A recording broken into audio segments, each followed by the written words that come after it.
Today we're going to answer the question, is the United States a democracy? The answer technically is no, but let's talk about it. So what is a democracy? So the word democracy means people rule. It is Greek, comes from the words demos and kratos, meaning that the people rule. A pure direct democracy means that for every issue, the people vote on that issue. Laws, anything that needs changed, anything that affects the people directly vote on it.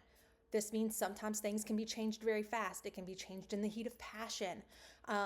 It is where the majorities gets what the majority wants, no matter what that means for the minority in the situation. What is a republic? So a republic is a representative democracy where the citizens, us, elect representatives to go get stuff done on our behalf, to rule on our behalf. So we vote for representatives, whether that's at the local, state, county, national level, to go and get things done. In a republic, the way it's set up is that there's a process to get things done. It is slow and it is intentional. In a republic, representation is spread out. All the representation is not just from the populated areas. Representation is for all people. A common misconception about a republic is that republics are against progress. That is not true. Republics are not against progress. They are against the government doing bad things very quickly. That's why in a republic, it is set up for a slow process to make sure things are done correctly, to make sure maybe emotions aren't getting involved with rash votes. So a republic is where we as the people elect representatives to go make choices for us in a process to get them done. So why did the founding fathers not want a true democracy? They had seen history. They had seen what happened in Greece with true democracies. They saw that a true democracy lets the majority bulldoze over the rights of the minority. They believed that a man will abuse his fellow man if not given limits. And if the majority can do whatever they want, they will bully and abuse the minority, no matter what minority group, if we're talking about gender, religion, race, whatever we're talking about. If the majority has all the rule, the minority is going to suffer for that. They did not want states with larger populations to put their needs over the smaller states. Just because something is right for a city doesn't mean it's right for a country. And if we don't have representatives representing all of the people, then those cities who have more votes, more population, are going to make laws that are going to negatively affect people who don't live in cities. So they wanted to make sure that the country would not fall because of decisions made in these big cities. So the founding fathers also realized that the democracy is incompatible with a constitution because the majority rules. That means that they can vote over rights protected in a constitution. If they can vote on anything and everything, then that means rights protected in the Constitution are not safe because the majority can just vote against them. They saw this happen in Socrates in Greece. Ancient Greece was a democracy. And in ancient Greece, Socrates was killed because they did not like what he was saying and his ideas. And his rights were not protected because it was a true democracy. So they voted to kill him because of what he was saying. The founding fathers were worried that a true democracy would mean that the people could vote for, say, a national religion. The people could vote to impose discrimination against those they don't agree with. And they realized that a representative democracy was a way to protect the country from mob majority rule. Also, with not having a true democracy, the founding fathers wanted to make sure that the government protected the rights of the people and did not infringe upon them.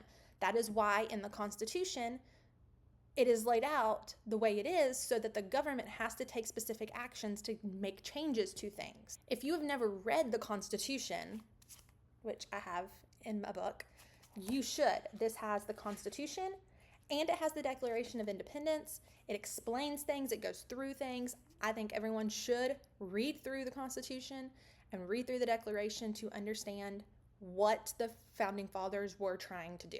Another reason we know about thoughts to how and why the Founding Fathers set up the government the way they did is because of the Federalist Papers. If you've never read through the Federalist Papers, you really should. It's very informative of why they made the decisions they made. So in Federalist 10, Madison writes, "From this view of the subject, it may be concluded that a pure democracy, by which I mean a society consisting of a small number of citizens who assemble and administer the government in person, can admit of no cure for the mischiefs of faction. Hence it is that such democracies have ever been spectacles of turbulence and contention, have ever been found incompatible with personal security or the rights of property, and have in general been as short as their lives as they have been violent in their deaths." So what Madison is trying to say in Federalist 10 is he's showing that the Founding Fathers rejected the principles of a true direct democracy, and that they argued that a representative republic, like a representative democracy, is more effective against partisanship and factionalism. Madison also writes in Federalist 39, "We may define a republic to be, or at least may bestow that name on, a government which derives all its powers directly or indirectly from the great body of the people, and is administered by the persons holding their offices during pleasure for a limited period or during good behavior." So Madison is saying in Federalist 39 that the people of the United States are the ones who are going to choose who represents them. And that person who is chosen should not break any of the rules or laws, or they should not abuse their power. Madison is also saying that those people in office should be there for a limited period or only when they're on good behavior. I don't know how they would think about politicians who have been in office for 20, 30, 40 years now. I think that might go against for a limited period that Madison wrote about, but that's another discussion for another day. In Federalist 39, Madison also addresses the fears of tyranny by proposing a federalist system that would divide power between national governments and state governments, effectively alleviating fears of an overpowering central government. So what are we in the United States? So from what I've read, from what I've researched, I would say we are a constitutional republic with democratic representation, making us a representative democracy. We are not a true democracy. We are a republic with democratic representation. Constitutional, rule of law. Republic, form of government in which the state is ruled by the representatives of the citizen body. Democratic, the people have elections and have a say. Representation, we have elected representatives.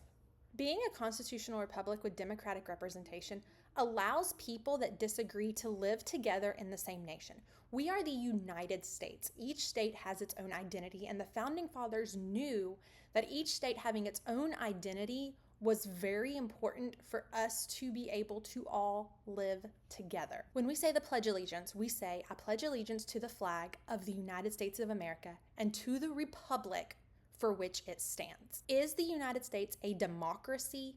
No. We are a constitutional republic with democratic representation. If you enjoyed today's video, please like, subscribe, and comment below with what are your thoughts on, are we a democracy or are we a constitutional republic?